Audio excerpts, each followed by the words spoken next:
জামাতের থেকে বড় জামাত। তারা কোথায় আজকে? আজকে এই নিয়ে আপনাদের সাথে কিছু কথা বলবো। অবশ্যই অনুষ্ঠানটি ভালো লাগলে লাইক, কমেন্ট, শেয়ার করবেন এবং চ্যানেলটিকে সাবস্ক্রাইব করে পাশে থাকবেন। আসলে জামাতের থেকে বড় জামাত কারা তারা? আজ আপনাদেরকে তাদের সাথে পরিচয় করে দেব। ১ নম্বর হলো জামাতের থেকে বড় জামাত হলো পিনাকি ভট্টাচার্য। উনি এমনভাবে জামাতকে প্রমোট করেন আর উনার কথাবার্তা এমনভাবে জামাতে তারা বিশ্বাস করেন যে উনি হলেন জামাতের একজন অলি, আল্লাহর অলি। উনি শুধু আল্লাহর তরফ থেকে আদেশ নিষেধ পান আর এটা জামাতকে প্রকাশ করেন এবং জামাতকে বলেন, জামাত এটা কার্যকর করে এবং কি জামাত মনে করে যে পিনাকি যা বলে বাংলাদেশে তাই ঘটে। ৫ই আগস্টের পর টুকটাক কিছু তারা অনুমান করে কিছু সংবাদ প্রচার করছে এবং কি কিছু ঘটনা বাংলাদেশে ঘটছে। এটাই মনে করছে জামাত আসলে পিনাকি আমাদের অনেক বড় অলি হয়ে গেছিল। আসলে এই ধরনের জামাতের থেকে বড় জামাত এই পিনাকি ভট্টাচার্য চাইছিল যে বাংলাদেশে জামাত ক্ষমতায় আসুক। এখন তো জামাত আসলো না। ওই পিনাকি ভট্টাচার্যদের মনের অবস্থাটা কি আমরা আসলে জানতে চাই। তারপরে আসি জামাতের থেকে বড় জামাত হইল ইলিয়াস, সাংবাদিক ইলিয়াস।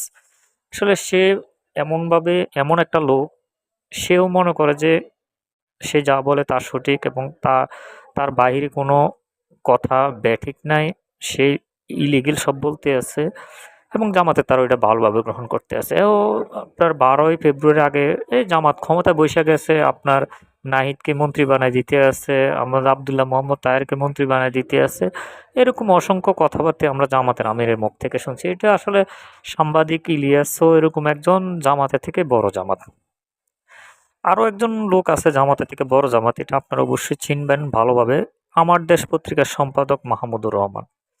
বর্তমানে উনার মনের অবস্থা কিরকম আসলে আমরাও জানতে পারি না। কারণ হইলো উনাদেরও কি অবস্থা বুঝা যাইতেছে না। কারণ উনিও কিন্তু জামাতের থেকে বড় জামাত।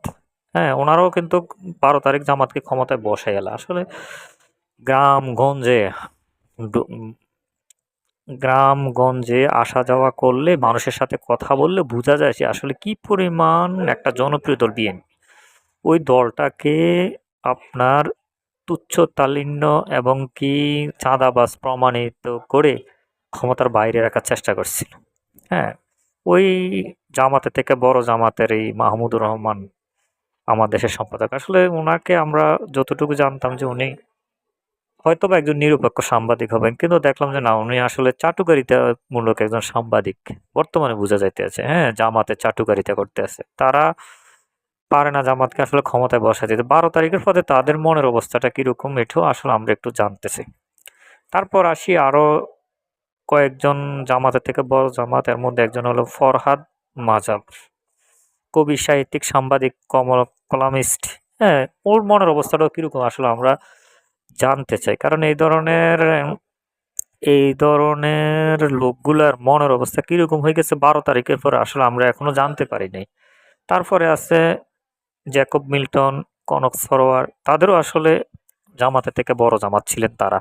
তাদেরও মনের অবস্থাটা কিরকম আমরা আমরা আসলে বুঝতে পারি না। কারণ হলো যতটা না তারা জামাতের সদস্যরা যতটা না জামাত তার থেকে বড় জামাত ছিলেন তারা। এখন নির্বাচন ১২ তারিখ পর্যন্ত তারা পারে না জামাতকে ১৯০ আসন, ২২০ আসন এরকম আসনে তারা আসলে ক্ষমতা গ্রহণ করায় লাইতেছে। তো এটাও আসলে পারে নাই। এখন তাদের মনের অবস্থাটা কিরকম আসলে আমরা জাতি হিসেবে একটু জানতে চাই।